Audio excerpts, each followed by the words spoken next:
सभी भक्तों का स्वागत है। आज दीपावली का उत्सव है, तो अंधकार को हम लोग मिटाना चाहते हैं।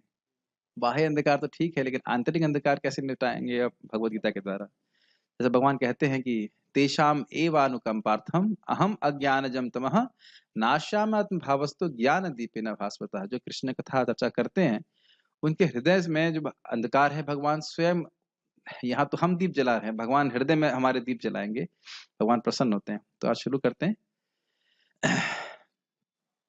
आज यहाँ पे हम लोग भगवद गीता को सुनने के प्रत्यक्ष जो लाभ अनुभव हुआ अर्जुन को, वह हम देखेंगे, और यही लाभ हम लोग को भी अनुभव होता है अगर हम भगवद गीता को नियमित रूप से सुनते हैं।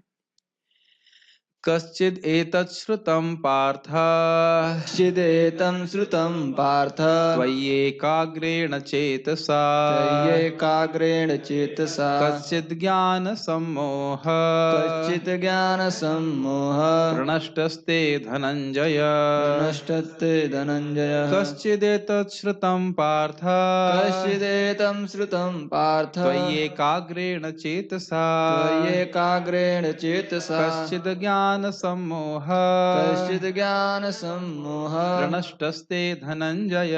नष्टस्ते धनञ्जय कश्चिदेतत् श्रुतं पार्थ कश्चिदेतत् श्रुतं पार्थ, त्वय्येकाग्रेण चेतसा त्वय्येकाग्रेण चेतसा, कश्चित् ज्ञानसम्मोहः कश्चिदज्ञानसम्मोहः, प्रणष्टते धनञ्जय प्रणष्टस्ते धनञ्जय। फिर से बोलिए लास्ट लाइन। प्रणष्टस्ते धनञ्जय प्रणष्टस्ते धनञ्जय। ठीक है। कश्चित, क्या, एतत् श्रुतम पार्थ, क्या तुमने सुना? पार्थ, पार्थ तो है नहीं यहाँ पे पार्थ नहीं है, पार्थ मतलब यहाँ पे अर्जुन है, वैसे हमारे पार्थ नहीं इधर। कश्चित एतत्, मैं सोच रहा था उनसे मजाक करूंगा, लेकिन है ही नहीं खैर, कश्चित एतत् श्रुतम पार्थ, हे पार्थ क्या तुमने सुना? ध्यान पूर्वक सुना। त्वयि कैसे सुना? त्वयि एकाग्रेण चेतसः, एक अग्र, आगे एक ही हो, मतलब और कहीं चेतना नहीं लेकर के बड़े क्या ध्यान पूर्वक उसको सुना। और सुनने से क्या प्रभाव हुआ? कह रहे कश्चिद अज्ञान सम्मोह, तुम्हारा अज्ञान और तुम्हारा सम्यक मोह। सम्यक मोह समझते हैं? मतलब जो नहीं है वस्तु, उसको जो वस्तु जैसी है उसको यथावत ना समझना, कुछ और समझना, उसे मोह कहते हैं। वो नष्ट हुआ। क्या? प्रणष्टस्ति धनंजय। प्रणष्टे का मतलब हुआ नष्ट, मतलब अच्छे से, नष्ट मतलब नष्ट, और प्रणष्टे मतलब अच्छे से नष्ट हो जाना। तो हे धनंजय कि क्या तुम्हारा ये जो अज्ञान था कि मैं अपने गुरु को मारूंगा या अपने वरिष्ठ जनों को मारूंगा तो मुझे पाप लगेगा, ये सब अज्ञान नष्ट हुआ कि नहीं? ये मोह नष्ट हुआ कि नहीं? तो आप समझ सकते हैं कि जो प्रभाव अर्जुन पे हुआ, वही प्रभाव हम पर भी होगा अगर हम ध्यान पूर्वक भगवद गीता के प्रवचन को सुनते हैं। हमारा मोह क्या है? बहुत सिंपल सा मोह है हमारा कि हम इस व्यक्ति के हैं, हम इस समाज के हैं, हमारी सेल्फ क्रिएटेड ड्यूटीज बहुत महत्वपूर्ण है कि नहीं? हर व्यक्ति सोच रहा है कि मैं मुझे ये करना चाहिए, उसके लिए बहुत एनर्जी लगा रहा है, लेकिन हम लोग हैं क्या? हम भगवान के दास हैं शाश्वत रूप से। तो हमारा एकमात्र कर्तव्य क्या होना चाहिए? कृष्ण की सेवा करना, या एटलीस्ट कम से कम हाईएस्ट प्रायोरिटी तो रखना चाहिए। तो वो सब ना रख करके हम सभी लोग कुछ ना कुछ अलग ड्यूटी रखे हुए हैं, तो ये भी एक मोह है। जैसे जैसे व्यक्ति, जैसे यहाँ देख रहे हैं, अभी आप देखेंगे अर्जुन के भाव को, अर्जुन के वक्तव्य से समझ जाएंगे उन्हें क्या करना है। भगवद गीता पढ़ने के बाद व्यक्ति कृष्ण का शरणागत व्यक्ति बन जाता है। जरूरी नहीं कि घर छोड़ दे, लेकिन उसको ये समझ में आता है कि मेरा जीवन का कर्तव्य है कृष्ण को संतुष्ट करना, वो मेरी हाईएस्ट प्रायोरिटी होना चाहिए। ठीक है। अनुवाद। हे प्रथापुत्र, हे धनंजय, क्या तुमने इस शास्त्र को, इस भगवद गीता को एकाग्रचित्त होकर सुना? अच्छा, ये भी इंटरेस्टिंग है कि भगवान एकाग्रचित्त होकर सुनने के बारे में पूछ रहे हैं, और कब प्रवचन कब दे रहे हैं? जब युद्ध का बिगुल बज चुका है। ये भी इंटरेस्टिंग बात है कि नहीं? जैसे हमारे करुणामृत प्रभु 6 बजे जब आपका किचन का बिगुल बज जाता है, तब आप गीता सुन सकते हैं। किचन का बिगुल बज जाए, किचन में सब पलटे चलने लग जाए, सारा कुछ होने लग जाए, तो उसके बाद कोई प्रश्न कह रहे कि आप भाई भागवत पढ़िए, गीता पढ़िए, उस टाइम क्या सब पढ़ पाएंगे आप? नहीं हो पाएगा ना। ये काम करना है, वो काम करना है, लेकिन अब देखिए पूरा भयानक युद्ध शुरू होने वाला है। क्षमा कीजिएगा, युद्ध शुरू हो चुका है, एक तरह से बिगुल बज चुका है। बिगुल बोलते नहीं, शंख बज चुका है, बिगुल नहीं, शंख। हाँ, शंख बात हो चुका है। और उसके बाद वो कह रहे हैं, दोनों भगवान और भक्त को दोनों को दिक्कत नहीं, कह रहे, आराम सुना है ना तुमने? अभी प्रभात कहेंगे नहीं समझ में, फिर से बताऊं, फिर से समझाऊं, मतलब भगवान को कोई दिक्कत नहीं है, युद्ध बाद में होगा, पहले तुम गीता सुन लो अच्छे से, गीता को समझ लो उसके बाद। यानी गीता का ज्ञान बहुत महत्वपूर्ण है, क्योंकि केवल कर्म महत्वपूर्ण नहीं है, कर्म को किस चेतना में कर रहे हैं ये बहुत महत्वपूर्ण है, किस उद्देश्य से कर रहे हैं ये बहुत महत्वपूर्ण है। और क्या अब तुम्हारा अज्ञान तथा मोह दूर हो गया है? गीता भूषण टीका। भगवान तो जान ही रहे हैं कि उनका मोह दूर हो चुका है, लेकिन फिर भी पूछ रहे हैं। तो इस प्रकार शास्त्र यानी भगवद गीता शास्त्र और इस शास्त्र को बोलने, पढ़ने और श्रवण करने की महिमा का वर्णन हुआ है पिछले श्लोकों में, कल हमने चर्चा किया था। अब भगवान यहाँ पर इस शास्त्र के अर्थ को समझने के संबंध में बोलेंगे और इस शास्त्र की अनुभूति के संबंध में बताएंगे।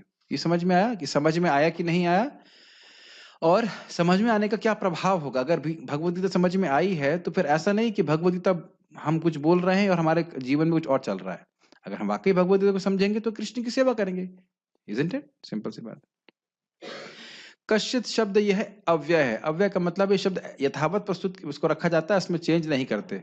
संस्कृत में कुछ अव्यय शब्द जैसे चा, चा एक अव्यय है। और कौन से अव्यय होते हैं याद आ रहा है? अपि, यस अपि। और कौन सा है? एवा, एवा, एवा भी होगा ना। इस तरह से उनको यथावत यूज कर लेते हैं। मैं एक बार संस्कृत में थोड़ा ग्रामर पढ़ रहा था, फिर मन में आया काश सारे शब्द अव्यय होते तो कितना आसान होता। कोई ना भ्याम ना भी ना या कुछ करने की जरूरत नहीं, खाली वही सब से काम चल जाता। लेकिन ऐसा ऐसा तो मूर्खता होगी इस प्रकार से सोचना, फिर तो उसकी ब्यूटी खत्म हो जाएगी लैंग्वेज की। और यह प्रश्न को इंगित करता है, मतलब क्या क्या तुम्हें समझ में आया और क्या इसकी वजह से तुम्हारा ज्ञान नष्ट हुआ। ऐसे भगवान एक वैद्य की तरह बोले, क्या तुमने दवा खाई? दवा खाई, अच्छा तुम्हारा बुखार ठीक हुआ कि नहीं हुआ? इस तरह से पूछते ना डॉक्टर, आप दवा खाए कि नहीं खाए, कैसा लग रहा है अभी आपको? हाँ मेरा बुखार अभी थोड़ा कम हुआ। तो इस प्रकार से अगर तुम पूर्ण रूप से समझे नहीं तो मैं फिर से समझाऊंगा, यही इस प्रश्न से अभिप्रेत होता है। समझ में आया? जब मैं पूछ रहा हूं समझ में आया, इसका मतलब क्या है? अगर नहीं समझ में आया तो मैं फिर से बताऊंगा। तो उसी प्रकार से भगवान यहाँ कह रहे हैं कि तुम्हें समझ में आया क्या? तो उसे कहने का अर्थ क्या है? नहीं समझ में आया तो मैं फिर से बताने के लिए तैयार हूं। तो भगवान का कितना आग्रह है कि अर्जुन भगवद गीता के ज्ञान को समझें। तात्पर्य, इससे पहले कि आगे जाए कभी मत सोचिएगा कि भगवद गीता का ज्ञान बहुत सिंपल है। अगर सिंपल होता तो सूर्यदेव भगवान विवस्वान को भी भगवद गीता का ज्ञान भगवान कृष्ण को क्यों देना पड़ता? हम में से कौन व्यक्ति यहाँ पे राजर्षि है? या सोचे कि हम अगर मौका मिले तो हम दिखाएंगे बन के, राजर्षि बन के दिखाएंगे। और राजर्षियों को परंपरा में ज्ञान स्वीकार मतलब उनसे द्वारा किया गया था। मनु महाराज को भगवद गीता पढ़ाई गई। मनु महाराज को, जिनकी उम्र कितनी होती है? 71 चतुर्युग, 74, हाँ 74 ऑलमोस्ट, मतलब 71 74 जो भी है, 74 चतुर्युग तक वह जीते हैं। कितने महान व्यक्ति होंगे, वह भगवद गीता का ज्ञान लेते हैं ना। क्या था वो? एवं विवस्वते योगम प्रोक्तवाहनम अव्ययम विवस्वान मनवे प्राह मनुर इक्ष्वाकवि ब्रवीत। इक्ष्वाकु कुल के इक्ष्वाकु राजा ने भगवद गीता को सुना था। तो इतना आसान भी नहीं समझना इसको, इसीलिए भगवान कह रहे हैं कि आप समझे इसको, बात को समझ में आया कि नहीं। तात्पर्य, भगवान अर्जुन के गुरु का काम कर रहे थे, अतएव यह उनका धर्म था कि अर्जुन से पूछते कि उसने पूरी भगवद गीता ढंग से समझ ली है या नहीं। और अगर पूरी भगवद गीता समझी या नहीं समझी, लेकिन मन मना भव मद भक्तो सर्वधर्मान परित्यज्य, यह समझ में आ गया तो अच्छा है। जिन लोगों ने शुरुआत से नहीं भी समझी है या नहीं भी सुन पाए हैं, उनके लिए रिकॉर्डिंग तो उपलब्ध है और इतना भी चिंता करने की जरूरत नहीं। कंक्लूजन यही है कि कृष्ण की भक्ति करनी। कंक्लूजन क्या है अमरनाथ प्रभु? कृष्ण की सेवा करनी, ये सीधी कंक्लूजन है। यदि नहीं समझी है तो भगवान उसे फिर से किसी अंश विशेष या पूरी भगवद गीता बताने को तैयार है। ये भी अच्छा पॉइंट प्रभुपाद जी कह रहे हैं। कभी कभी पूरी बात समझ में आती है, लेकिन कुछ अंश समझ में नहीं आता, वो अंश थोड़ा समझ में नहीं है, वो श्लोक समझ में नहीं है, फिर से वो बताइए। तो भगवान कह रहे हैं वो भी बताने के लिए तैयार है। ये लाइन हमने येलो से की है। क्यों लाइन येलो से की है? देखिए, वस्तुतः जो भी व्यक्ति कृष्ण जैसे प्रमाणिक गुरु या उनके प्रतिनिधि से भगवद गीता सुनता है, उसका सारा अज्ञान दूर हो जाता है। अज्ञान क्या है?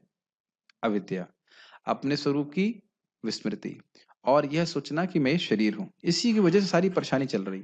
और फिर क्या होता है? राग और द्वेष, अस्मिता, उसका राग द्वेष अभिनिवेश, ये सब चीजें होती रहती हैं।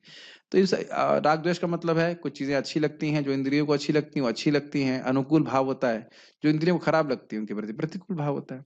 ये सब चलता रहता है, उस चक्कर में हम पूरी जगत में फंसे रहते हैं। तो यहाँ ये बोल रहे हैं कि जो व्यक्ति भगवान के प्रतिनिधि सुनता है, अब भगवान के प्रतिनिधि होना कोई मुश्किल बात नहीं है। जब तक हम भगवान की बात को अडल्टरेट नहीं करना चाहते हैं, परिवर्तित नहीं करना चाहते हैं, भगवान का प्रतिनिधि होना कोई मुश्किल बात नहीं। समझ में आ रहा है? जैसे मैं कल विजय को पूछा था, विजय प्रभु आप भगवान को प्रणाम करते हैं? अब आप किसी को बोलते हो कि आप कृष्ण को प्रणाम करो, तो आप भगवान के प्रतिनिधि हुए कि नहीं? क्या डिफिकल्ट है कुछ? और अब आप कहें नहीं, कृष्ण को प्रणाम नहीं करना है, कृष्ण के अंदर जो ब्रह्म बैठा है, शिव बाबा बैठा है, उसको प्रणाम करना है। अब आप भगवान के प्रतिनिधि हुए कि नहीं? आप देख रहे हैं कितना सिंपल है। पहली चीज को देखें, मैं कृष्ण को प्रणाम कर रहा हूं, आप भी कृष्ण को प्रणाम करो। इजी है कि नहीं? अब ये स्पेकुलेशन करना कि शिव बाबा बैठे हुए हैं, ब्रह्म बैठा हुआ है, उसको प्रमाणित करो कि ब्रह्म बैठा हुआ है, ये कठिन है कि नहीं? आप समझ पा रहे हैं प्रसन्न हरि प्रभु? भगवान का प्रतिनिधि होना आसान है या भगवान का प्रतिनिधि ना होना आसान है? होना आसान है, क्योंकि भगवान जो बोल रहे हैं वही यथावत प्रस्तुत करना है और उसी से भगवान का आशीर्वाद प्राप्त होगा। भगवान कह रहे उनका स्मरण करो, हम क्या बोलना है? ना ना, कृष्ण का नहीं, कृष्ण के अंदर जो ब्रह्म बैठा है उसका स्मरण करो। तो अब ये बात तो गलत हुई ना, गलत भी हुई और झूठ भी हुई और उसका कोई आधार नहीं है। तो प्रतिनिधि होना बहुत आसान है, लेकिन दिक्कत क्या है कि व्यक्ति कुछ ना कुछ उसमें छौंक मारना चाहता है। छौंक समझते हैं? छौंक एवरीबॉडी है। बट इफ लाइक दिस, जैसे एक सिंपल सी बात है, कृष्ण का नाम कृष्ण से अभिन्न है कि नहीं? कोई इसमें मीमांसा करने की जरूरत है? लेकिन कुछ लोग इसमें भी मीमांसा कर देते हैं, नहीं अभी नहीं, अभी अभी नहीं है, अभी तो ऐसा है, अभी तो वैसा है। मैं बोलना भी नहीं चाहता, मुझे सुन के बड़ा गुस्सा आता है।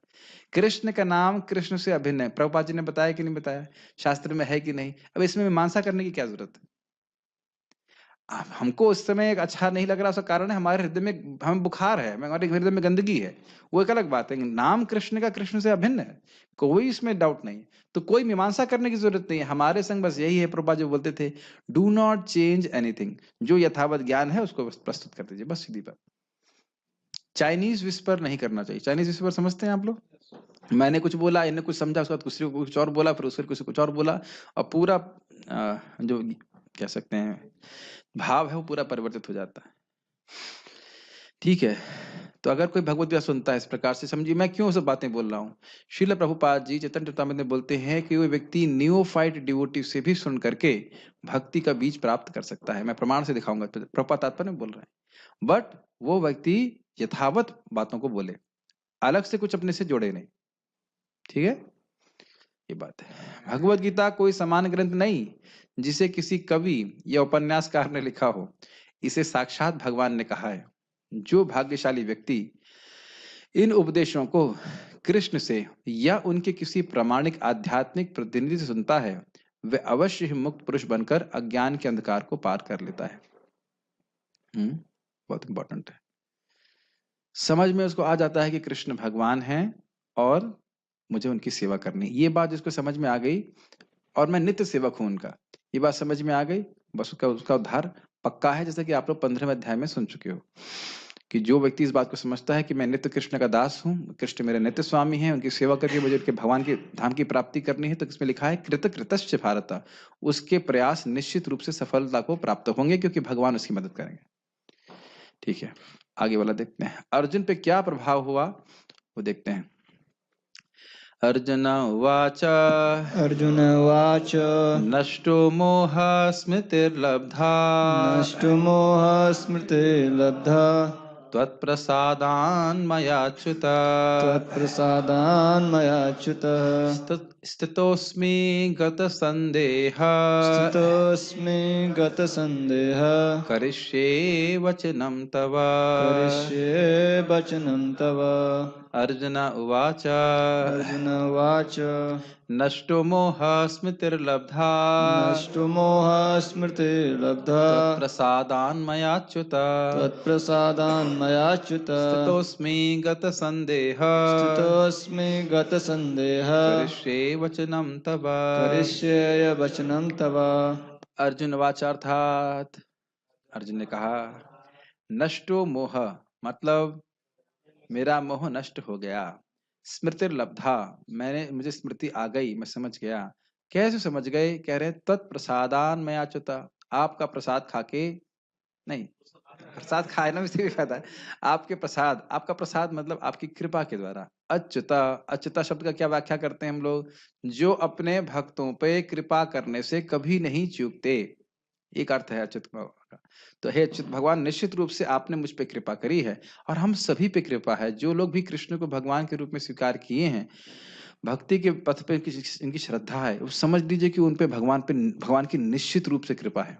इसमें कोई भी संदेह नहीं होना चाहिए, कोई संदेह नहीं है। अगर आपकी मति जा रही है कि मुझे हरि नाम करना है, भगवान की भक्ति करनी, बहुत बड़ी भगवान की कृपा है, इसमें कोई संदेह नहीं करना चाहिए। नहीं तो इस कलयुग में कितने लोग घूम रहे हैं ऐसे, मैं शब्द यूज करता हूँ, लोफर गिरी करते हुए। लोफर समझते हैं? लोफर हैज नो बिजनेस, इधर से उधर घूमता रहता है, वो कुछ करता नहीं है, निरुद्देश्य जीवन होता है। तो हम लोग के संग भले ही हम अपने क्या कह सकते हैं, क्या लक्ष्य दूर हों, लेकिन हमें ये पता है कि हमारा लक्ष्य क्या है, और हमको ये पता है कि ट्रेन कौन सी पकड़नी है, बल्कि ट्रेन में बैठे ही हुए हैं। तो ये बहुत इंपॉर्टेंट है। स्थितोस्मि, मैं अपनी स्थिति में स्थित हो गया हूँ। स्थितोस्मि गत संदेह, मेरा संदेह चला गया है, दूर हो गया है। करिष्ये वचनम तवा, जैसा मैं चाहता हूँ वैसा मैं अब करूंगा। जैसा ये तो मैं कह रहा हूँ, ये तो बोला आपने, बोला जैसा मैं चाहता हूँ, ये तो बोला आप चाहते हैं, मतलब मैं चाहता हूँ ना। जैसा मैं चाहता हूँ वैसा मैं करूंगा। मैं समझ में आ गया, मेरे को सारा संदेह मुझे समझ में आ गया कि मुझे वही करना है जो मैं चाहता हूँ। यही तो संदेह दूर हो गया इसमें, है ना? कहाँ है मन आपका? पीछे चला गया मन? क्या बोल रहा हूँ, बिल्कुल उल्टा बोल रहा हूँ फिर भी हाँ, हाँ। यही तो प्रॉब्लम है जीवात्मा की, कि अपने अनुसार करना चाहता है ना। करिष्ये वचनम तव, भगवान कृष्ण मैं आपका वचन करना पूरा करूंगा। अब आप एक चीज देखिए, वो ये नहीं कह रहे कि मैं युद्ध करूंगा, बोल रहे हैं यहाँ पे। वो ये नहीं कह रहे युद्ध करूंगा, क्या कह रहे हैं? आप जो कहेंगे वो करूंगा।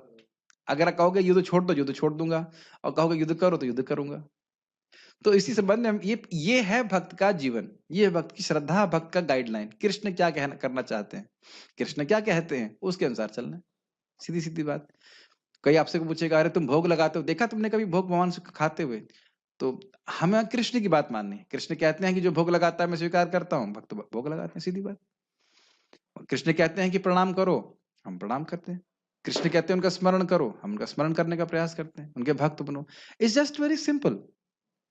Make sense? Okay. Prabhupada ji का कोटेशन है ना, whatever Krishna says is perfect, बस। Everything we do, anything else we don't know. और कुछ नहीं, जो कृष्ण कह रहे हैं वो सब सही है, बस। बस। अर्जुन ने कहा, हे कृष्ण, हे अच्युत, अब मेरा मोह दूर हो गया है। आपके अनुग्रह से मुझे मेरी स्मरण शक्ति वापस मिल गई है। एक आपने चीज आप भूल शायद नहीं ध्यान दिया होगा, जब भगवान बोल रहे हैं इष्टोसी में, इष्टोसी, तुम मुझे बहुत प्रिय हो इसलिए मैं तुम्हें ज्ञान दे रहा हूं।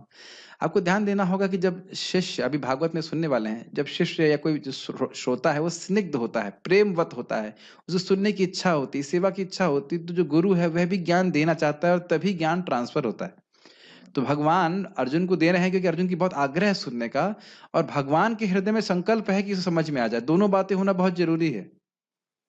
ये आप देख रहे हैं ना, जब भगवान बोल रहे हैं कि अर्जुन बोल रहे हैं मेरा मोह नष्ट हुआ आपकी कृपा से, तो ये जो भगवान बोल रहे हैं यही भगवान की कृपा है। महाराज जी समझा रहे थे कि भगवान बहुत सारे अवतारों के रूप में आते हैं, लेकिन सबसे अधिक लाभ तब होता है जब भगवान अपने बारे में कुछ बोलते हैं, जैसे कि यहाँ भगवान कृष्ण के रूप में बोल रहे हैं, कि तब जीव समझ पाता है कि मेरा क्या कर्तव्य है, मुझे क्या करना चाहिए।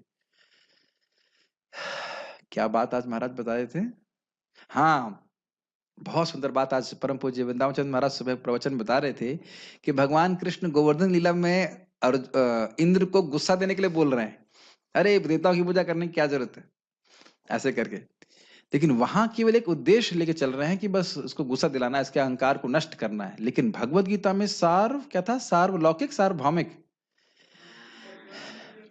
हाँ नहीं, सर्वकालिक, सर्वकालिक सत्य, परम कल्याण प्रदान करने वाले सत्य को बोल रहे हैं। क्या कल्याण करने वाली बात है?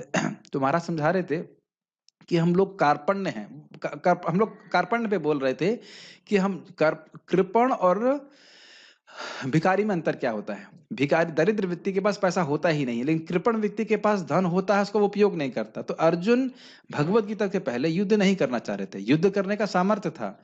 ऐसे ही भगवान ने मानव जीवन दिया है गिफ्ट के रूप में, है कि नहीं? जीव दी है और अन्य इंद्रियां दी हैं, इंद्रियां दी हैं जिसके द्वारा हम भगवान की सेवा करते हैं, कर सकते हैं। जो नहीं कर रहा है वो कृपण है कि नहीं?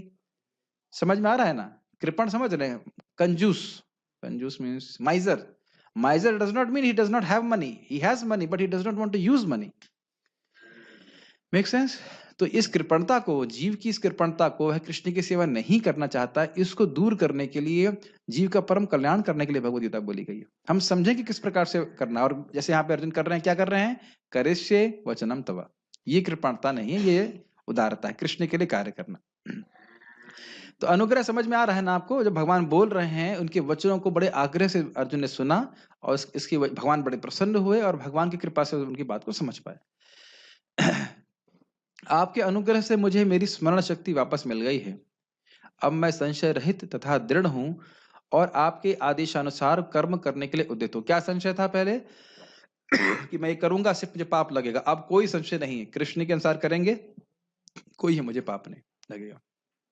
दृढ़ हूं, हारूं जीतूं से कोई मतलब नहीं, मुझे कृष्ण को प्रसन्न करने के लिए कार्य करना है। गीता भूषण टीका।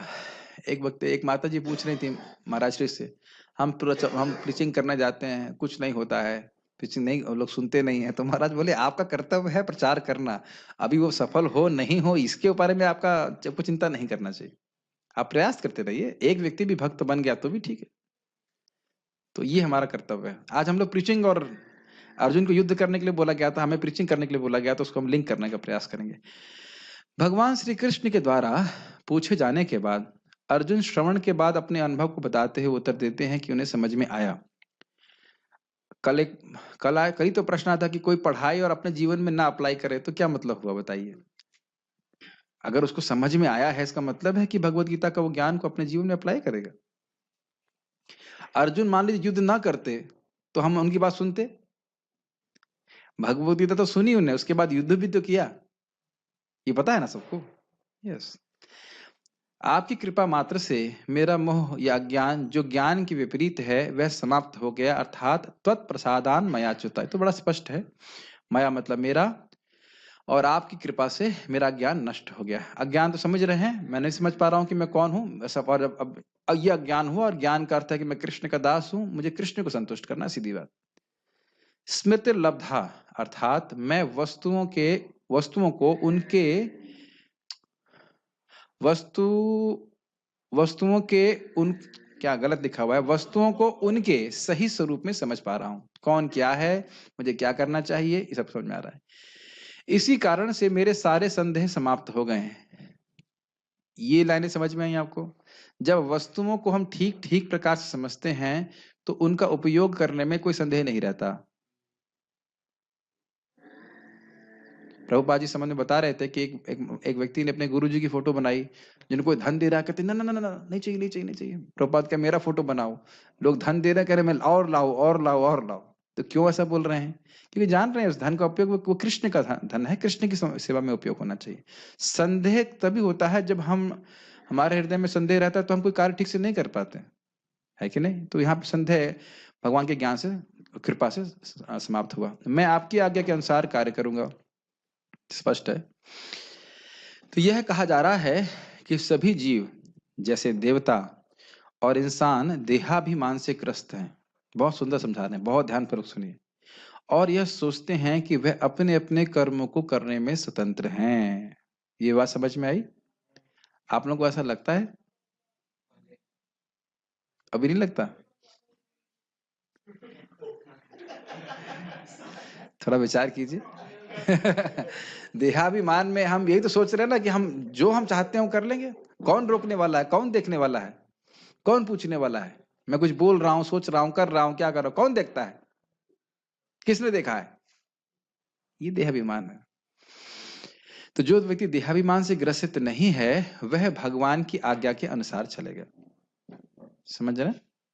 जैसे कि भगवद गीता के 18वें अध्याय में सीखा था ना हमने, 5 कारण होते हैं।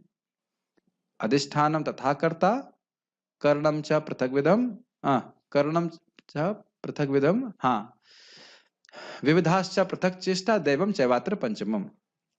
अधिष्ठान मतलब शरीर, अधिष्ठानम तथा कर्ता, कर्ता मतलब जीव, और करणम मतलब इंद्रियां, विभिन्न इंद्रियां, और चेष्टाएं मतलब प्राणों के क्रियाएं, और अंततो गत्वा दैव मनी भगवान।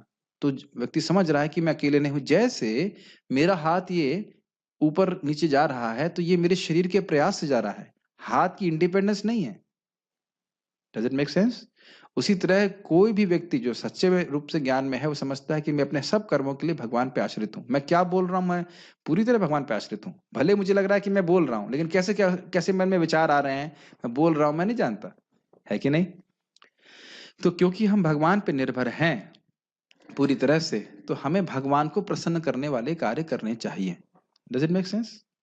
ये बात बोल रहे हैं। तो ये मेरा ज्ञान नष्ट हो गया है कि अर्जुन बोल रहे हैं कि मैं स्वतंत्र हूं, मेरे को कोई ऊपर देखने वाला नहीं, ऐसा नहीं। ठीक है। देवता की उपासना इंसान करते हैं और देवता उनको वर प्रदान करते हैं जैसी उनकी इच्छा होती है, परंतु सच्चे ईश्वर कौन है? ज्ञान के विपरीत मेरा यह मोह था कि प्रकृति ही पूरे जगत की कारण है। इसको भी भगवान ने हटाया था कि नहीं? 7वें अध्याय में भगवान ने बता ही दिया कि जीव क्या है वो, मय्येव विहितान हितान। देवताओं के उपासक देवताओं की पूजा करते हैं, लेकिन वो सारे वरदान कौन दे रहा है? भगवान कृष्ण दे रहे हैं। तो ये भी क्लियर किया। उसके बाद प्रकृति ही सब कुछ कर रही है, क्या ऐसा है ना? मया दक्षिण प्रकृति, तो यह भी भगवान ने अज्ञान नष्ट किया। इसके विपरीत मैं सोचता था कि भगवान के कोई गुण नहीं है। देखिए ये सब अर्जुन नहीं सोचते थे, ये एक बात रखी जा रही कि लोगों के जीवन में समान इस प्रकार से क्या अज्ञान है भगवान के प्रति, वह नष्ट होता है। कोई रूप नहीं है और वह लोगों के कार्यकलापों के प्रति उदासीन है। तीन बात समझ में आ रही है? भगवान में गुण नहीं है ऐसा तो कोई मतलब ही नहीं है। भगवान ने कितने सारे गुणों का वर्णन किया, अहम सर्वस्व प्रभवो मत्तः सर्वम प्रवर्तते इत्यादि बहुत सारे गुणों का वर्णन किया। रूप का तो कोई मतलब ही नहीं है। खुद ही बता रहे हैं कि सुदुर्दर्शम इदम रूपम दृष्टवान इति दृष्टवानसि यन् मम। तुम जो मेरे रूप को देख रहे हो ये देवताओं के लिए, नित्य नित्य दर्शन कांक्षण, देवता भी नित्य रूप से इस रूप की दर्शन की आकांक्षी रहते हैं। ये सब गीता में भगवान ने बताया। तो रूप के बारे में वर्णन किया गया है, शाश्वत रूप के बारे में वर्णन किया, और वह लोगों के कार्यकलापों के प्रति उदासीन है। क्या भगवान उदासीन है? नहीं, भगवान पूरी तरह से इन्वॉल्व है। हर कर्म न्यायम या विपरीतम वा न्यायम वा विपरीतम वा पंचयते तस्य हेतवः। चाहे जगत में कोई न्याय का कार्य करे चाहे गलत कार्य करे, उसमें ये 5 कारण होते हैं, भगवान उसमें इन्वॉल्व है। उनकी क्या कह सकते हैं, अनुमति के बिना व्यक्ति कोई कुछ नहीं कर सकता। यस, तो ऐसा नहीं कि उदासीन है, कोई पता ही नहीं दुनिया में क्या हो रहा है, चल रहा है, ऐसा नहीं। निर्लिप्त है लेकिन उदासीन नहीं है। उन्हें कोई फर्क नहीं पड़ता कि दुनिया में कौन पुण्य कर रहा है पाप कर रहा है। लेकिन आप ये भी देखते हैं कि जो लोग अपने शरीर को गलत तरह से कष्ट देते हैं, पढ़ा था ना तमोगुणी तपस्या में, तो बोल रहे थे भगवान की मेरे को भी दुख देते हैं। याद आ रहा है बातें? कहाँ, कौन से शास्त्र में था ये? भगवत में ना, धूमिल धूमिल से याद हो गया। तो ये सब बातें बोले थे। जो व्यक्ति अच्छी तपस्या करता है भगवान से प्रसन्न होते हैं, जो तमोगुणी तपस्या करता है भगवान से अप्रसन्न रहते हैं, है कि नहीं? भगवान ये भी बोलते हैं जो आसुरी प्रवृत्ति को स्वीकार करता है तो उसको मैं और आसुरी योनि में डालता हूँ। तो उदासीन कहाँ रहे भगवान? डांट लगाते हैं। अगर कोई व्यक्ति भगवान की सेवा नहीं करता है तो भगवान दंड भी देते हैं। ठीक है, कहाँ गया? इस प्रकार का मोह मेरा आपकी शिक्षा प्राप्त करके नष्ट हो गया। जैसे भी कुछ देर पहले भगवान ने बोला था पिछले श्लोकों में कि मेरी मत चित्ता सर्वदुर्गाणी मत प्रसादा तरिष्यसि अतः अतः चित्त हम कारण न श्रोष्यसि विनश्यसि। अगर तुम चित्त मुझ में लगाओगे, मेरे साथ कार्य करोगे तो तुम सारी बाधाओं से पार हो जाओगे, लेकिन अगर नहीं सुनोगे तो विनाश को प्राप्त होगे। तो उदासीन नहीं है भगवान। Krishna is very concern. इष्टोसी, तुम मुझे बहुत प्रिय हो।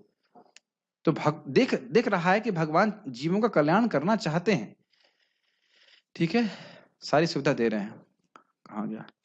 अब मुझे उन भगवान के बारे में सच्चा ज्ञान प्राप्त हुआ जो अपने स्वरूप और शक्तियों के लिए प्रसिद्ध हैं। तो स्पष्ट है वह स्वरूप जो ज्ञान और आनंदमय है, वह भगवान जो गुणों के समुद्र हैं, जैसे सर्वज्ञता, सर्वशक्तिमत्ता, सत्य संकल्पता इत्यादि। सर्वज्ञता का श्लोक भगवान को बोले हैं गीता में। सर्वज्ञता, मैं सब कुछ जानता हूं। वेदाहम समतीतानि वर्तमानानि चार्जुना भविष्याणि च भूतानि माम तु विदन कश्चन। इस प्रकार के भगवान ने बहुत सारे गुण बताए। सर्वशक्तिमत्ता का कौन सा गुण बताया श्लोक? अहम सर्वस्व प्रभव, सभी कुछ मुझसे आता है, यस, और मैं खाली नहीं होता। सत्य संकल्पता, मया दक्षिण प्रकृति सुईते सचराचर, मेरी इच्छा मात्र से, दक्षता मात्र से पूरे जगत चल रहा है। इस प्रकार से जो अपने भक्तों के मित्र हैं, यद्यपि वह सभी के स्वामी हैं, वह ईश्वर है। ये कहाँ कोई गीता का श्लोक याद आ रहा है इस पे?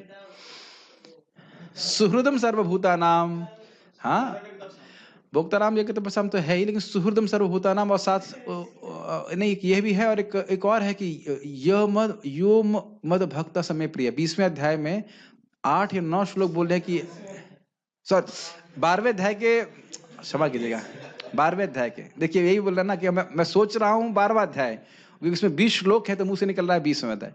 12वें अध्याय के जो 20 श्लोक हैं उसमें से भगवान बोल रहे हैं ना लास्ट के श्लोकों में, ये ऐसा भक्त होता है तो मुझे बहुत प्रिय है, ये सब भक्त मुझे बहुत प्रिय है, तो वहां दिखा रहे हैं ये बात। अब स्पष्ट रूप से बोल रहे हैं कि भक्तों से मैं प्रेम करता हूं। हाँ, जो ब्रह्मांड में सभी जीवों के विभिन्न कर्मों के अनुसार अपनी इच्छा मात्र से और अपनी शक्तियों अर्थात जीव, समय और प्रकृति के द्वारा उनके शरीर बनाते हैं। ये सब बातें समझ में आ रही हैं?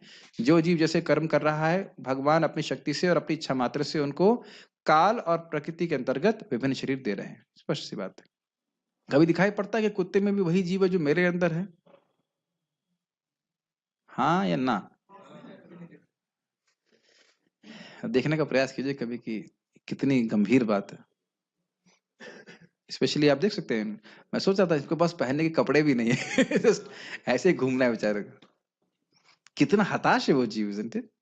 तो हमें समझने आना चाहिए कि हमारे इंसान का जीवन कितना महत्वपूर्ण हमको दिया है, कितनी अधिक बुद्धि दी है हमने। इसको कहाँ कहाँ लगाते हैं हम लोग, समझ में नहीं आता। आज हम एक भक्त को डांट रहे थे, अरे इतने अब आप वृद्ध हो गए हो, पैसे भी बहुत हैं, अब तो काम करना बंद करो। तो मैंने कहा क्योंकि जीवन भर से काम करते आए हैं, तो अब वही काम करते रहना नहीं है जिंदगी में। 51-52 मतलब वन में आना है कि नहीं वृंदावन में आना है, छोड़ देना समाज में। एक्चुअली लोग समझ नहीं पा रहे, वो कर्म का एक संस्कार बन गया, उसे सफाई करनी। मान लीजिए शरीर में गंदगी लग गई है, तो ये नहीं कि अब गंदगी तो लगी, थोड़ा और चुपका ले ना, उसको साफ करता है व्यक्ति, है ना। ये कुछ और करते हैं आप लोग, रोज सुबह स्नान करने जाते हैं तो क्या करते हैं, 2-4 मट्टी जो लगी रहती है और मट्टी लपेट लेते हैं। साबुन लाकर सफाई करने का समय तो 51 के बाद, मतलब 50 के बाद सफाई का समय, और कोई काम नहीं होना चाहिए। ठीक है। जो अपने निष्काम भक्त को, बहुत सुंदर, जो अपने निष्काम भक्त को अपनी निधि के रूप में रखते हैं और उसे स्वयं को ही दे देते हैं। भागवत का एक श्लोक, सुंदर श्लोक, कोई हेल्प कीजिए। अकिंचन वित्ताय, क्या श्लोक है वो माता? एक साथ एक बताइए। हाँ, क्या है? नमो किंचन वित्ताय निवृत्त गुणवृत्तये आत्मरामाय शांताय कैवल्य पतये नमः। बहुत सुंदर। नमो अकिंचन वित्ताय, अकिंचन जिनका जगत में कुछ भी नहीं है, उनके वित्ताय, उनके धनाप हैं, या जो अकिंचन भक्त हैं वो आपके वित्त हैं। समझ में आया? 2 अर्थ, बहुत सुंदर अर्थ चक्रवर्ती पाल लिए हैं। इसीलिए भागवतम भी बोलने की बड़ी इच्छा होती है, मतलब एकदम खोल खोल के बातें बोली जाती हैं। नमो किंचन वित्ताय समझ में आ रहा है? क्या कह रहे हैं? हाँ, नमो किंचन वित्ताय का समझ में आया? जो भक्त इस जगत में कुछ नहीं मानते कि मेरा है, उनके वो क्या मानते हैं? कृष्ण मेरे हैं। समझ में आया? और कृष्ण जिनका सब कुछ है इस जगत में, देखिए थोड़ा विचार कीजिए, कृष्ण जिनका, जिस व्यक्ति जो सोच रहा है मेरा कुछ भी जगत में नहीं है, वो क्या सोच रहा है? कृष्ण मेरे हैं। और कृष्ण जिनका सब कुछ है, सब कुछ उनका ही है, वो क्या सोच रहे हैं? मेरी संपत्ति मात्र मेरे भक्त है, जैसे यहाँ पे बोल रहे हैं, अपने निधि के रूप में रखते हैं। एक और बात है, मैं पढ़ा था, इसी संबंध में पढ़ा था कि जैसे, शायद इसी श्लोक की टीका में वो बोल रहे थे चक्रवर्ती पाद, कि जैसे कोई व्यक्ति अपने निधि को, अपने खजाने को छुपा के रखता है, इसी प्रकार से भगवान भी अपने शुद्ध भक्तों को छुपा के रखते हैं। जब तक भगवान की, महाप्रभु की कृपा नहीं होती है, हम शुद्ध भक्त को देख नहीं सकते, समझ नहीं सकते। वो बीच में घूमते रह सकता है, हम समझ। प्रभुपाद जी घूम रहे थे दिल्ली में, क्या बैक टू गॉडहेड वैक्सीन वितरण कर रहे थे, लोग नहीं समझ पा रहे थे कि शुद्ध भक्त उनके बीच में है कि नहीं। तो ये भगवान की कृपा है। या जैसे कि खुला बेचा श्रीधर, पूरी रात वह हरि कृष्ण मंत्र बोलते थे, और बाकी लोग कहते थे अरे भूखा है, इसलिए भूख, इसके कारण नींद नहीं आ रही है, इसलिए कृष्ण कृष्ण बोल रहा है, तो नहीं समझ पाते। तो भगवान समझाते हैं, अपने निधि के रूप में रखते हैं। बहुत सुंदर बात है, निधि वाली बात है। और स्वयं को ही उसे उस भक्त को दे देते हैं। जैसे इसमें महाराज समझा रहे थे, दे देते हैं का मतलब क्या? अब बंधन लगाना चाहो तो बंधन लगा दो, जैसे माता यशोदा आज ही के दिन बंधन लगाई थी ना, दीपावली वाले दिन। तो बंधन चाहो तो बंधन लगा दो। बंधन लगा के यशोदा माँ कहती हैं, अरे तुम्हें खाने को नहीं दूंगी, अब तुम्हें खेलने नहीं दूंगी। तो इस प्रकार से भगवान बंधन में भक्तों के आ जाते हैं। यह है अपने को देना। मैं समझ पा रहा हूं कि भगवान आप ही हैं जो वसुदेव के पुत्र हैं और मेरे मित्र के रूप में यहाँ उपस्थित हैं, स्पष्ट है। इसलिए मैं आपकी शरण लेता हूं, आप मुझे कभी नहीं त्यागेंगे। कितना सुंदर बात है। ये विश्वास भक्त को हमेशा होना चाहिए। देखिए, ये तो सीधी सीधी बात है। जीव ऐसा कुछ भी नहीं कर सकता है जिससे भगवान उसके हृदय से चले जाएं, ऐसा तो हो ही नहीं सकता। लेकिन ये बहुत सुंदर बात है, बहुत अच्छी बात है। भक्त सब देख रहा है उसने क्या गड़बड़ किया है, क्या नहीं किया है, क्या गलतियां किया है, लेकिन उसका यही विश्वास है कि कृष्ण अच्युत हैं, हमेशा अपने भक्तों पर कृपा करते हैं और कभी भी अपने सेवक को कभी नहीं त्यागते। यहाँ तक कि आप देखो कि जो क्या नाम था, द्वैत गोरिल्ला था, उसने कितनी बदतमीजी करी थी, लेकिन क्योंकि उसने भगवान श्री राम के युद्ध में उनका साथ दिया था, तो भगवान उसको बहुत समय तक नहीं मारे। फिर मारा भी किसने? बलराम जी ने। कृष्ण उसको नहीं मारे। यहाँ भी आप जानते हैं कि कंस अगर देवकी के प्रति जरा सा भी प्रेम दिखाता तो कृष्ण से कभी नहीं मारते। आपको पता होना चाहिए, जब कंस कृष्ण को सॉरी कृष्ण ने कंस को मारा था, क्यों मारा था पता है? जब उस कंस ने बोला कि वसुदेव को मार दो, देवकी को मार दो, नंद महाराज, तब कृष्ण मारे, उससे पहले भी नहीं मार रहे थे। हाँ, कंस को मारा, हाँ एग्जैक्टली, कंस को मारा और बाकी किसी को नहीं मारा, बाकी को बलराम जी ने मारा। ठीक है, तो ये रहता है स्थिति। कृष्ण बहुत देखते हैं कि कुछ तो कुछ पॉजिटिव ही देखते हैं, कुछ पॉजिटिव हो जाए, पॉजिटिव देखते हैं। बहुत अच्छा। इसी में बुरिजन प्रभु कहते हैं, पूरे 16 माला में आपने एक बार हरे भी सुना है तो बहुत अच्छा है। एक बार हरे सुना है तो खुश हो जाए, हमने कम से कम एक बार हरे तो सुन लिया। Be happy with that. Krishna ऐसा नहीं देख रहे हैं, नेगेटिव साइड नहीं देखते कभी। मेरा यह संशय अब पूरी तरह से नष्ट हो गया है। क्या नष्ट हो गया है संशय? कि आप मुझे छोड़ देंगे या त्याग देंगे। यदि ये आपका लक्ष्य है, यस, ये लाइन बहुत अच्छी लगी थी मुझे, यदि ये आपका लक्ष्य है कि धरती का भार समाप्त किया जाना चाहिए और यदि आप मुझ शरणागत भक्त से इस कार्य को करवाना चाहते हैं, तो मैं आपकी आज्ञा के अनुसार कार्य करूंगा। यह कहते हुए अर्जुन धनुष लेते हुए खड़े हो गए। समझ में आ गया हमारा धनुष क्या है? हरे कृष्णा कृष्णा कृष्णा हरे हरे, हरे राम राम राम हरे हरे। तो जैसे अर्जुन से भगवान तीर चलवाना चाहते थे, हमसे क्या चलवाना चाहते हैं? हरे कृष्ण मंत्र। कोई और कुछ और? हरे कृष्ण मंत्र का हम प्रचार करें, स्वयं भगवान की भक्ति करें और दूसरों को भगवान का उपदेश दें।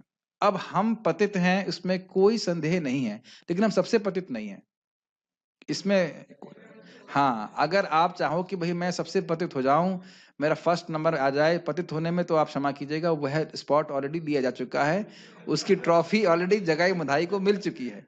हम परमहंस हैं, उसमें भी कोई डाउट नहीं कि नहीं है, तो बीच में कहीं ना कहीं है। परमहंसों को उद्धार भगवान करते हैं और जगाई मधाई का भी कर रहे हैं महाप्रभु, तो हमारा भी उद्धार हो ही जाएगा, इसमें कोई डाउट नहीं है। Shanu Prabhu, are you the most fallen? क्या आप सबसे पतित हैं? मीडियम पतित है। यही सोचना चाहिए। यस, एकदम सही उत्तर, यही सोचना चाहिए कि मैं मीडियम पतित हूँ, सबसे अधिक पतित नहीं हूँ। सबसे अधिक पतित थे जगाई मदाई। भाई घर तो किसी को जला के नहीं आए ना आप लोग, घर जला के आए क्या? मर्डर करके आए? कुछ भी नहीं किया ना। वो तो ढूंढते थे भाई कौन सा पाप लिखा हुआ शास्त्र में, अरे ये वाला रह गया, इसको करते हैं। ऐसा तो कोई पाप नहीं कर रहा है ना, तो सबके लिए चांस है। लेकिन वही कृष्ण हमारे लिए भगवान चैतन्य महाप्रभु के रूप में आया। क्या लक्ष्य है उनका? पृथ्वी ते आछे यत नगर आगदि ग्राम, सर्वत्र प्रचार है भी मोरा नाम। अगर कोई व्यक्ति आश्रम में रहना चाहता है, बहुत अच्छी बात है। अगर घर भी जाना चाहता है तो युद्ध नहीं बंद करे। ये समझ में आ रही बात? जो लोग आश्रम, ब्रह्मचारी आश्रम ज्वाइन कर लिए यहाँ पे सामने, वो अच्छी बात है कि रहना चाहते हैं और भगवान करे जिंदगी भर रहे हैं। लेकिन अगर आप कदाचित कदाचित घर जाना चाहते हैं, तो भी एक योद्धा के भावना से, पीटे हुए योद्धा की तरह नहीं। समझ में आ गया? पीठ दिखाने वाले योद्धा की तरह नहीं, वहां भी जाके युद्ध करना है, भगवान की कीर्ति का प्रचार करना है। सब कनेक्शन संभव है। Make sense? ये बहुत अच्छा ये लाइन मैंने इसलिए हयलो से की हुई है। मैं आपका शरणागत हूँ चैतन्य महाप्रभु, मैं एकदम अयोग्य हूँ। I am like a dog, but a dog can also be delivered by you and has been delivered by you.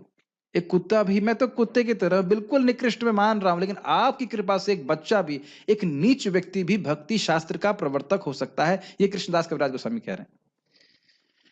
एकदम एक बच्चा भी भक्ति शास्त्र समझ सकता है। तो अपनी योग्यता के अनुसार नहीं, भगवान महाप्रभु आप चाहेंगे तो हम भगवान के बारे में आपसे कुछ बोल सकते हैं। आपसे नहीं, सॉरी, आपकी बात को हम बोल सकते हैं। जो आप चाहते हो कि हम भगवान के बारे में कुछ बोलें, लोगों को बताएं, हमें बुद्धि दीजिए कि हम हरि नाम को किसी तरह से लोगों को प्रेरित करें हरि नाम उच्चारण करने के लिए। ये सभी भक्तों की प्रार्थना होनी चाहिए। इंग्लिश में पहले बोलते रहा हूं, please bless me so that I very humbly, very attentively, very faithfully I can chant Hare Krishna and inspire whomsoever I meet to attain a supreme mercy by chanting हरे कृष्णा। आप मुझ पे कृपा कीजिए ताकि मैं बड़े ध्यान पूर्वक, श्रद्धा पूर्वक और नम्रता पूर्वक हरि नाम जप कर सकूं। जिससे भी मिलूं उसको आपकी सबसे बड़ी कृपा दे सकूं कि वो हरि नाम उच्चारण करने के प्रति उसकी श्रद्धा जागृत हो जाए, उसका निमित्त में बन जाऊं। That should be our only goal. ऐसे विचार कीजिए, जो लोग भी युद्ध कर रहे थे अर्जुन के पक्ष की तरफ से, क्या सभी लोग 10,000 सैनिकों को मार रहे थे? समझ में आया? जो जो फुट सोल्जर थे, हो सकता हो एक सैनिक को मार रहे हो या मारने का प्रयास करते करते मर जाए, लेकिन क्या फायदा हुआ? हत गत स्वरूपम। जिसने भी उस युद्ध में भाग लिया वह सब भगवान की प्राप्ति की। मेरी बातें आप समझ पा रहे हैं मैं क्या कहना चाहता हूं? तो ये महान युद्ध चल रहा है माया से हरि नाम संकीर्तन के द्वारा। इसमें सभी को संलग्न होना चाहिए बड़े उत्साह के संग, चाहे कोई झंडा उठाए और चाहे वह कोई तीर चलाए। समझ रहा है मेरी बात?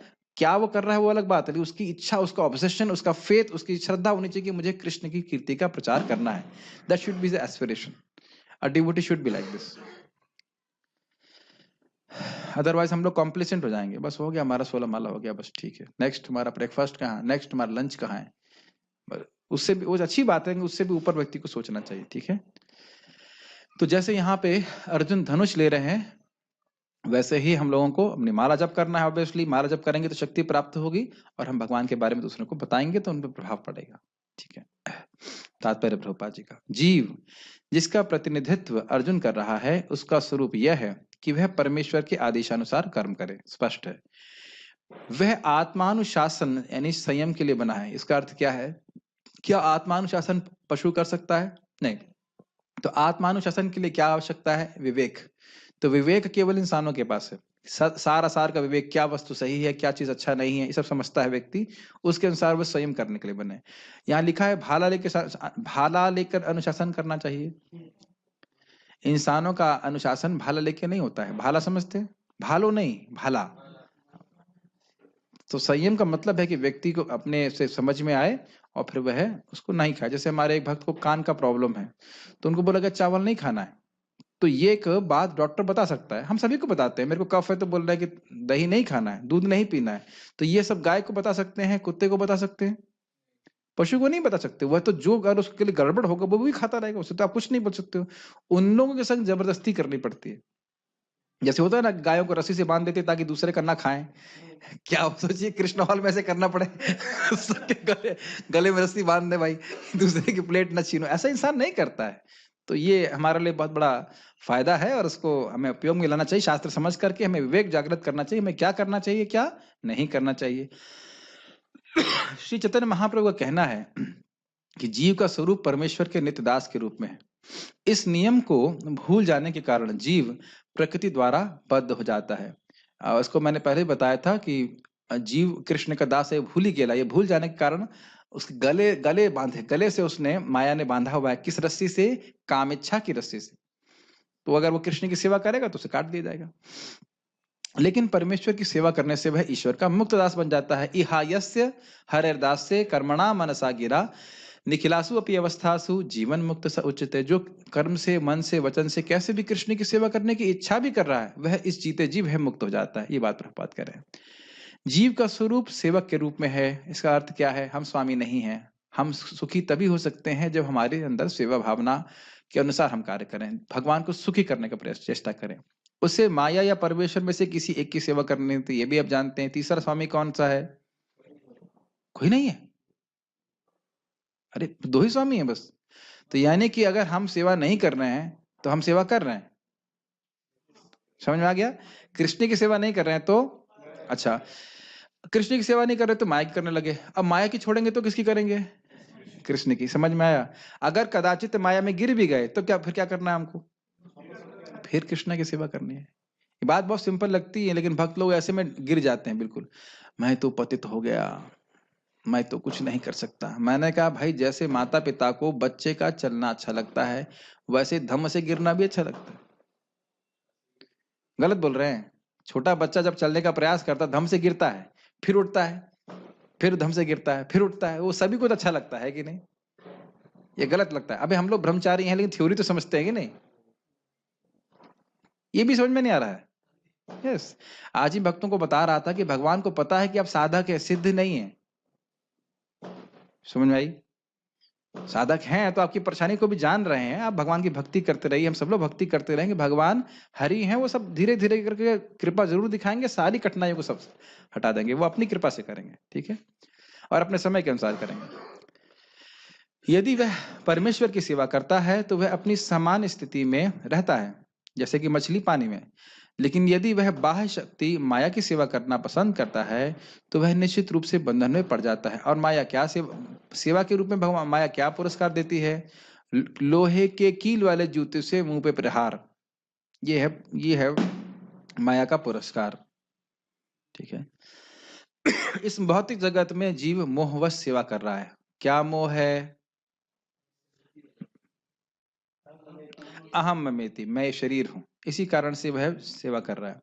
वह काम तथा इच्छाओं से बंधा हुआ है, फिर भी वह अपने को जगत का स्वामी मानता है। महाराज इस पे बड़ा कटाक्ष कर रहे थे, कह रहे थे कि एक आदमी था, उसका अपनी पत्नी से लड़ाई हो गई और वह छोड़ के चला गया। फिर थोड़ी देर बाद वो वापस आया, बोला तुम्हारा तुम्हारा तो मैं मुंह भी देखना नहीं चाहता। ये जो बच्चे हैं ना, ये बच्चों की वापस आ गया था। कभी कभी बच्चे परेशान करते तो घर छोड़ के चला गया, फिर लौट के आया। तुम नालायक, तुम लोग को तो फालतू में पैदा कर दिया, तुम्हारी माँ की वजह से वापस आ गया मैं। तो आप देख सकते हैं कि उसकी आसक्ति है, लेकिन उसे छुपा छुपा करके वह किसी और रूप देना चाहता है। महाराज बहुत मजाक करते हैं इसका। खैर, ऐसा रहता है। कहाँ थे हम लोग? लेकिन यदि वह बाह्य, हाँ, इस भौतिक जगत में जीव मोहवश सेवा कर रहा है। ये बहुत इल्यूजन है ना। मुझे बार बार ये रिफ्लेक्शन बड़ा अच्छा लगता है। जब हम सो रहे होते हैं, कुछ पता ही नहीं ना जागृत जीवन में क्या है। राहुल, कितनी चिंता होगी ना आपको नौकरी की, ये कर रहे हैं, और जब सो जाते हैं तब, मतलब आप रोज यू मेक श्योर ना कि 6-7 घंटे तो इस जगत को बिल्कुल भूल जाएं। ना नौकरी याद आए, ना घर याद आए, ना कुछ कुछ भी याद नहीं आए ना, घर में क्या करना है क्या नहीं। और पिछले जन्म में शानू प्रभु क्या थे आप? आप देख रहे हैं?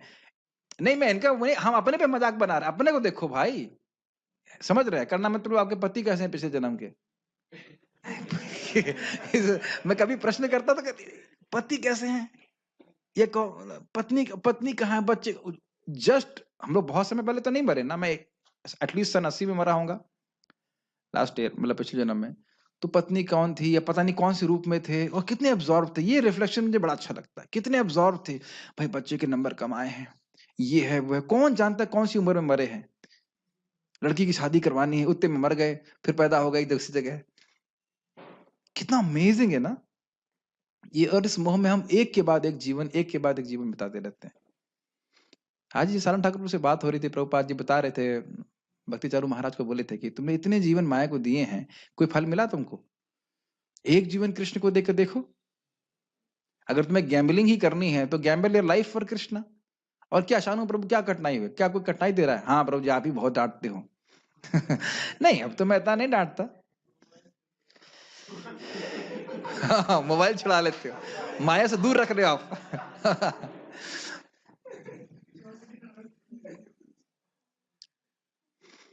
एक जीवन कृष्ण को देखे देखिए, कितना सुंदर है ना। अभी भी देखिए, भक्त लोग, ब्रह्मचारी लोग समझ सकते हैं कितना अच्छा, कितना सुखमय जीवन है। अच्छी नींद आती है कि नहीं? कुछ और कुछ आता हो या नहीं आता हो, और सब्जी का रेट भी पता नहीं। सब्जी का टेस्ट तो पता है, लेकिन टेस्ट रेट बिल्कुल पता नहीं। कोई है भाई यहाँ बता दे सब्जी का रेट क्या, टमाटर का रेट क्या है? कुछ पता नहीं। कितना कृष्ण कृपा करके रखे हुए है कि नहीं? फिर भी प्रभुपाद कहते देखो, फिर भी लोग छोड़ दे रहे, फिर भी लोग छोड़ दे रहे। तो ये स्थिति है मोह की। वह काम तथा इच्छाओं से बंधा हुआ, ये खींच के ले जाती हैं, यही मोह कहलाता है। मुक्त होने पर पुरुष का मोह दूर हो जाता है और वह स्वेच्छा से भगवान की इच्छानुसार कर्म करने के लिए परमेश्वर की शरण ग्रहण करता है। बहुत इंपॉर्टेंट लाइन है और सबसे महत्वपूर्ण शब्द है क्या? स्वेच्छा से। इसमें फोर्स नहीं है, फोर्स बिल्कुल नहीं। जितना हमें समझ में आएगा कि मैं कृष्ण की सेवा करके कल्याण को प्राप्त होऊंगा, उतने उत्साह के संग कृष्ण की सेवा करेगा, वैष्णव की सेवा करेगा, नाम जप करेगा। इसीलिए शिक्षा की आवश्यकता है। जीव को फांसने का माया का अंतिम पाश यह धारणा है कि वह ईश्वर है। जीव सोचता है कि अब वह बद्ध जीव नहीं रहा, अब तो वह ईश्वर है। वह इतना मूर्ख होता है कि वह यह नहीं सोच पाता कि यदि वह ईश्वर होता तो इतना संशयग्रस्त क्यों रहता। वह इस पर विचार नहीं करता।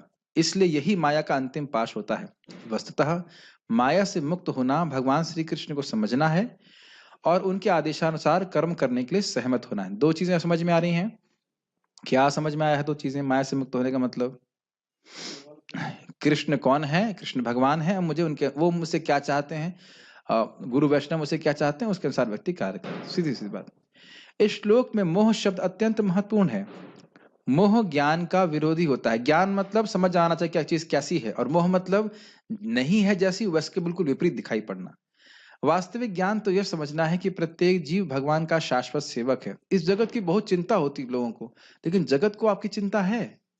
कभी शानू प्रभाव सोचे हैं? शानू को पकड़ रहा हूँ, न्यू डिवोटी है, विजय या और किसी भी नए डिवोटी को, क्या नाम है आपका?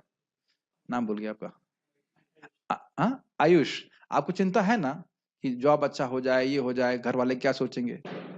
लेकिन एक्चुअली घर वाले के आपके बारे में बिल्कुल नहीं सोचते। और अगर विश्वास नहीं तो 6 महीने के लिए मर के देखिए।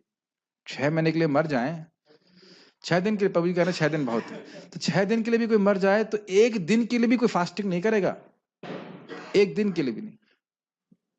और यह भी बोलेंगे कि घर अपवित्र हो गया, व्यक्ति मर गया। सुनना नहीं चाहते हम सब बातें, लेकिन ये बातें सत्य हैं। जगत को आपसे कोई मतलब नहीं है, और वस्तुतः किसी को कोई मतलब नहीं है, मरो या जियो। इसीलिए भक्त को बिल्कुल, क्या शब्द यूज करूं मैं, निश्चिंत होकर के कृष्ण का भजन करना चाहिए। आप कहो कि आपके बच्चे आपका से प्रेम करते हैं, इल्यूजन। कोई प्रेम नहीं करता है, कोई मतलब नहीं है। खाली फोटो लगा देंगे, ये भी बहुत बड़ी बात है। वो प्लास्टिक की माला चढ़ा देंगे ताकि वह सूखे नहीं। गलत बोल रहे हैं? ये सब बातें सुनना नहीं चाहते हैं लोग। दिवाली में दिया दिखा देंगे, हो सकता है। इसलिए चिंता इतना नहीं करना चाहिए, कृष्ण की सेवा करनी, ठीक है। वास्तविक ज्ञान तो यह समझना है कि प्रत्येक जीव भगवान का शाश्वत सेवक है। लेकिन जीव अपने को इस स्थिति में न समझकर सोचता है कि वह सेवक नहीं, अपितु इस जगत का स्वामी है, क्योंकि वह प्रकृति पर प्रभुत्व जताना चाहता है। यही मेन बीमारी है, भोगना चाहते हैं जगत को। यह मोह भगवत कृपा से या शुद्ध भक्ति की कृपा से जीता जा सकता है। और कृपा कैसे प्राप्त होती है? जब हम भगवान की सेवा करते हैं, उनको अनुकूल भाव से सेवा करते हैं, तब कृपा होती है। आज जब मैं भगवान को दीपक दे रहा था, तब मैं सोच रहा था कि अगर भगवान की आज इच्छा हो गई कि मैं शुद्ध भक्त बन जाऊं तो मजा आ जाएगा। मतलब किसी दिन भी भगवान की इच्छा हो सकती है ना। भगवान तो आप तो सराठ है, आप ये नहीं कह सकते कि नहीं हो सकती।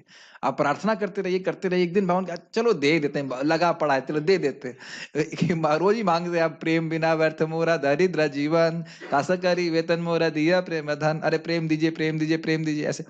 तो ऐसे रोज आप प्रेम मांगते रहेंगे। मान लो कृष्ण बोले या राधा रानी सोच ही लें, चलो दे देते हैं, खत्म करो, बहुत हो गया, बहुत मांगे, दे देते हैं उसको, हो गया ना काम आपका।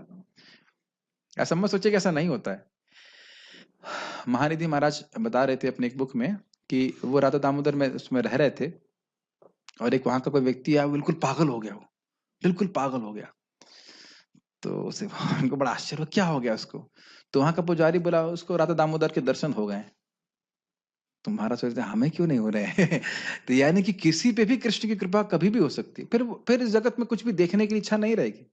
ये विश्वास कीजिए, भगवान कृष्ण किसी पे कभी भी कृपा कर सकते हैं। जब बिल्व मंगल ठाकुर उस वैश्या के घर से निकले थे, क्या सोचे थे कि जब वृंदावन आएंगे तो कृष्ण उनको हाथ से पकड़ेंगे? कभी सोचे थे? तो कृष्ण किस पे कब कृपा कर देंगे आप कुछ नहीं कह सकते।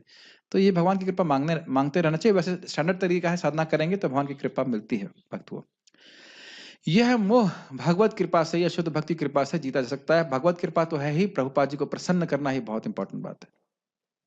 तभी उनकी कृपा से हमें फिर भगवान की कृपा प्राप्त होती है। इस मोह के दूर होने पर मनुष्य कृष्ण भावनामृत में कर्म करने के लिए राजी हो जाता है। कौन सा मोह दूर होने पर?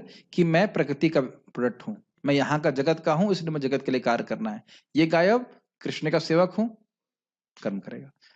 अभी कितने लोगों को समझ में आता है ये आश्चर्य, ये उनके ऊपर है। कृष्ण के आदेशानुसार कर्म करना कृष्ण भावनामृत है। स्पष्ट है, बद्ध जीव माया द्वारा मोहित होने के कारण ये नहीं जान पाता कि परमेश्वर स्वामी है, जो ज्ञानमय है और सर्व संपत्तिमान है। माया मुग्ध जीव नहीं स्वतः कृष्ण ज्ञान, जीवेर कृपा कैला कृष्ण वेद पुराण। एक भक्त कल मुझे बोल रहे थे, प्रभु जी मैंने उस भक्त को मोबाइल पे पिक्चर देखते हुए देखा। वो फिर बोला, नहीं मुझे निंदा नहीं करनी। हमने कहा बताओ किसने देखा, मैं बोलूंगा। नहीं भगवान अंदर से ज्ञान देंगे। हमने कहा अंदर से ज्ञान दे रहे होते तो पहले ही मना कर देते कि पिक्चर मत देखो।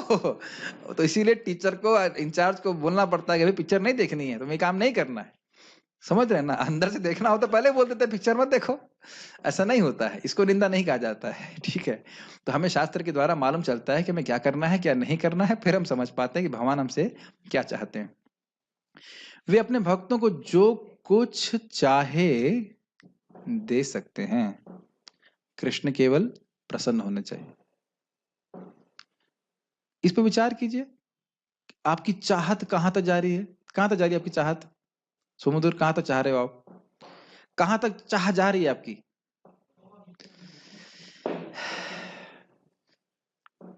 अब इसी को आप एक लाइन प्रभुपाद की जरा पकड़िए, इसको कहां तक चाह सकते हैं आप? हमारे तो चाहत भी बहुत लिमिटेड है कि नहीं? वास्तविक रूप से शायद कृष्ण को चाह भी नहीं रहे हैं बहुत सारे लोग तो, लेकिन फिर भी कृष्ण उस व्यक्ति को देते हैं, शुद्ध करके फिर अपने को दे देते हैं उसको। कितना अद्भुत! जो कुछ भी भक्त चाहता है, कथनचित यदि वांछति स्वर्ग अपवर्ग मत धामा कथनचित अपि यान्ति। अगर स्वर्ग चाहता है, मुक्ति चाहता है, मेरा धाम चाहता है, सब कुछ दे देंगे। इसीलिए मैं बोलता हूं, प्रभुपाद के वचन है, बेनेडिक्शंस एक्सीड्स एक्सपेक्टेशंस। जो आप सोच रहे हो उससे कहीं अधिक भगवान वरदान देने में समर्थ हैं।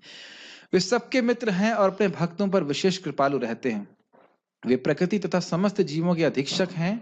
वे अक्षय काल के नियंत्रक हैं और समस्त ऐश्वर्यों एवं शक्तियों से पूर्ण है। यानी कोई डाउट नहीं है कि भगवान शक्तिमान है। भगवान भक्त को आत्मसमर्पण भी कर सकते हैं, मतलब जैसा आप चाहोगे वैसा मैं करूंगा। अभी क्या सुन रहे थे हम लोग? जैसा भगवान चाहेंगे भक्त वैसा करेगा, लेकिन जब भक्त के हृदय में प्रेम होता है तो भगवान क्या कह रहे हैं? जैसा आप चाहोगे वैसा मैं करूंगा। भगवान सारथी बने कि नहीं? अर्जुन के सारथी बने कि नहीं? यस। जो उन्हें नहीं जानता वह मोह के वश में है, वह भक्त नहीं बल्कि माया का सेवक बन जाता है। तो स्पष्ट बातें हैं। लेकिन अर्जुन भगवान से भगवत गीता सुनकर समस्त मोह से मुक्त हो गया। वह यह समझ गया कि कृष्ण केवल उसके मित्र ही नहीं बल्कि भगवान हैं, और वह कृष्ण को वास्तव में समझ गया, यानी कृष्ण को समान व्यक्ति नहीं मान रहा था। अतएव भगवत गीता का पाठ करने का अर्थ है कृष्ण को वास्तविकता के साथ जानना। जब व्यक्ति को पूर्ण ज्ञान होता है तो वह स्वभावतः कृष्ण को आत्मसमर्पण करता है, मतलब कोई प्रेशर नहीं होता है, वह कृष्ण के अनुसार ही चलता है। जब अर्जुन समझ गया कि यह तो जनसंख्या की अनावश्यक वृद्धि को कम करने के लिए कृष्ण की योजना थी, तो उसने कृष्ण की इच्छानुसार युद्ध करना स्वीकार कर लिया। श्रील प्रभुपाद जी एक दिन प्रवचन कर रहे थे और आंखें बंद की हुए तो कह रहे थे, तो हमें समझना चाहिए कि ये जो कृष्ण भावनामृत आंदोलन है ये महाप्रभु की कृपा से ही फैल रहा है। प्रभुपाद ने आंखें खोली, देखा सब लोग सो रहे थे, फिर बोले यही वास्तविकता है। कि सब सो रहे हैं, किसी को समझ में कुछ आ नहीं रहा है, फिर भी प्रचार हो रहा है। जैसे एक भक्त बता रहे थे कि एक उनको प्रीचिंग किया गया कि पहले कृष्ण थे, उसके कुछ समय के बाद बलराम जी आए। तो हमने कहा ये कहाँ लिखा है भाई? तो ठीक सिद्धांत भक्त पूरी तरह से ना भी जाने, लेकिन इतना जरूर जान रहे हैं कि कृष्ण भगवान है, हरे कृष्ण मंत्र जप कर रहे हैं और उससे भी प्रीचिंग हो रहा है। इसका अर्थ ये नहीं कि हम सिद्धांत ना जाने, लेकिन पूरा सिद्धांत ना भी जाने, इतना जान रहा है कृष्ण भगवान है तो भी प्रीचिंग हो जाता है। हमारे पार्थ बता रहे थे कि कोई व्यक्ति है, यानी केवल एक श्लोक याद है, ईश्वर परम कृष्ण सदानंद विग्रह, बस एक ही श्लोक याद है और उसी से प्रीचिंग करते रहते। परम पूज्य भक्ति चारू महाराज बोलते थे, preaching happens by faith, any kind of preaching. बहुत से लोग जो हैं बहुत प्रचार कर रहे हैं, उनको कुछ भी ज्ञान नहीं है, मैं कृष्ण भावना के बारे में नहीं बोल रहा हूँ। जो अन्य लोग हैं सोसाइटी वाले, इनको कुछ भी पता नहीं है, सिद्धांत कुछ पता नहीं है, फिर भी श्रद्धा बहुत है तो प्रीचिंग कर रहे हैं। तो ज्ञान के संग अगर श्रद्धा भी है, विश्वास है, तो आप प्रचार जरूर करेंगे उसके लिए। ठीक है, तो समझ रहे हैं कि कृष्ण की इच्छा के अनुसार युद्ध होना चाहिए, महाप्रभु की इच्छा के अनुसार हरि नाम का प्रचार होना चाहिए। तो भक्त उस प्रकार से सोचता है। उसने पुनः भगवान के आदेशानुसार युद्ध करने के लिए अपना धनुष बाण ग्रहण कर लिया। और भक्त क्या करता है? हरे कृष्णा कृष्णा कृष्णा हरे हरे, हरे राम राम राम हरे हरे। एक प्रश्न है मेरा, क्या महाभारत के युद्ध के समय ही धनुष बाण उठाया था उन्हें? अब जब महाभारत युद्ध शुरू होता, चलो अब मैं प्रैक्टिस करना शुरू करता हूं, तो दिन रात उन्होंने अभ्यास किया था अर्जुन ने, तब वह महाभारत के युद्ध में कुछ कर पाए थे। तो यानी अगर हम अपनी साधना अच्छी रखते हैं, तब जाकर के हम कुछ लोगों के बारे में, कुछ कृष्ण के बारे में बोल सकते हैं। Does it make sense? कोई प्रश्न है किसी भक्त का? ओके, माइक प्रभु जी के पास पहुंचाइए। यहाँ पे भक्त आज कोई प्रश्न नहीं किए। यस प्रभु, वहां तक माइक नहीं जाएगा? हाँ, ऑन कर लीजिए वो। मुझे जैसे भी आपने जिक्र किया कि क्या तो कोई आदमी माया की सेवा करेगा या भगवान की, हाँ, या तो माया की सेवा कर रहा है या भगवान की सेवा कर रहा है। लेकिन yes. जो शून्यवादी या उसमें निर्वेश में शून्य मिलना चाहते हैं, वो माया से मुक्त होके Okay. वो भगवान की नहीं करते। कह रहे हैं कि जो निर्विशेषवादी हैं वो तो किसी की सेवा नहीं करते। ध्यान योगी या लेकिन निर्विशेष- प्रभुपाद यहीं पे तो बोल रहे हैं इसको कि नहीं, ध्यान योग तो भगवान विष्णु पे ध्यान होता है। लेकिन यहाँ पे प्रभुपाद बोल रहे हैं कि जो सोच रहा है कि मैं ही ईश्वर हूँ, निर्विशेषवादी यही तो सोचते हैं कि मैं ईश्वर से एक हो गया, तो वो तो माया का सबसे बड़ा बंधन है। तार मध्य मोक्ष वांछा कैटब प्रधान, जहां होते कृष्ण भक्ति है अंतर ध्यान। तो जो मोक्ष की इच्छा है, मुक्ति की इच्छा है, मैं सोच रहा मैं मुक्त हो गया, अब तो भगवान बन गया, ये तो सबसे बड़ी माया। जो ब्रह्म ज्योति में मैक्सिमम मतलब माया जो हो जाता है वो। ब्रह्म ज्योति में निर्विशेषवादी, मायावादी, निर्विशेषवादी का मुझे पता, निर्विशेषवादी और मायावादी तो एक ही बात हुई ना, तो वो मुक्त होता है। मुझे तो उसमें बहुत संदेह है, क्योंकि उसमें बोला गया है जो भगवान के चरण कमलों का अनादर करते हैं, क्या है उनका वो, आरुह्य कृच्छेन परम पदम ततः पतंति नादृत युष्मात् पदांग्रया। जो निर्विशेषवादी ज्ञानी भगवान के चरण कमलों का अनादर नहीं करता, वह ब्रह्म ज्योति में मिलता है। चक्रवर्ती बात बताते हैं। लेकिन जो भगवान को कह रहा है कि भगवान का रूप मायिक है, वो नीचे गिरता है। ये तो भगवान बोले थे ना, मोघाशाम मोह कर्माणो। तो ये मायावादी लोग तो भगवान के प्रति अपराध करते हैं, तो ऐसे व्यक्ति को कभी ब्रह्म ज्योति का, ज्ञान योगी जाते हैं ब्रह्म ज्योति में। ज्ञान योगी जरूर जाते हैं, लेकिन ज्ञान योगी भगवान का अपराध नहीं करते हैं, सेवा भी नहीं करते ना, वो बंदा मान लो सेवा नहीं करते हैं। लेकिन सेवा करते हैं ना, भगवान की सेवा करते हैं। अब माया की सेवा नहीं करते हैं, भगवान की सेवा, लेकिन भगवान की सेवा किए बिना कैसे मुक्त हुए फिर? क्या वो तपस्विनो ज्ञान परा यशस्विनो, आगे क्या है किसी को याद है? मनस्विनो क्षेमं न विन्दन्ते विना दर्पणम तस्मै सुभद्र श्रवसे नमो नमः। तो ज्ञान की सिद्धि भी तभी प्राप्त होती जब उसमें भक्ति का समावेश किया गया। भक्ति अगर उसमें नहीं है तो ज्ञान भी सिद्धि प्राप्त नहीं करे। क्या ऊपर श्रेया श्रुतिम भक्ति मुदस्तते विभो क्लिश्यन्ति ये केवल बोध लब्धये तेषामसौ क्लेशलैव शिष्यते नान्यद यथौ स्थूल तुषाव घाति नाम। जो आपकी भक्ति कि श्रेय की प्राप्ति वाले मार्ग को छोड़ देता है और केवल बोध ज्ञान की प्राप्ति के लिए भक्ति छोड़कर प्रयास करता है, उसे कुछ भी प्राप्त नहीं होता। केवल कष्ट मिलता है, दर्द मिलता है, हाथ में छाले पड़ते हैं। जैसे यहाँ भूसा रखा हुआ है, भूसे को कूटेंगे तो गेहूं नहीं मिलेगा, आटा नहीं मिलेगा, केवल फाइन भूसा मिलेगा। ये ब्रह्मा जी बोल रहे हैं। तो जो व्यक्ति भगवान का भक्ति का अनादर करता है, उसे ज्ञान की सिद्धि भी प्राप्त नहीं हो सकती। ज्ञान में कुछ एटलीस्ट कुछ तो भक्ति होना चाहिए। तो भक्ति कहती है कि भक्ति देवी कहती है, भले ही मुझे ज्ञान के अंग के रूप में रखा गया है, मेरे प्रति अपराध है, फिर भी अब कुछ तो भक्ति कर रहा है, इसे कुछ लाभ दे देना चाहिए। तो इसे क्या कहते हैं? ज्ञान मिश्रित भक्ति या भक्ति मिश्रित ज्ञान का, भक्ति मिश्रित ज्ञान कहा जाता है। हाँ, मतलब ज्ञान अधिक है, भक्ति को गौण रूप से कर रहा है, लेकिन क्योंकि भक्ति किया है तो भगवान की भक्ति देवी उससे कुछ कृपा करती हैं थोड़ी बहुत। तो बिना भगवान की भक्ति के किसी कुछ प्राप्त नहीं हो सकता। ठीक है, okay, so we shall stop here. Srimad Bhagavad Gita की जय, श्रील प्रभुपाद की जय।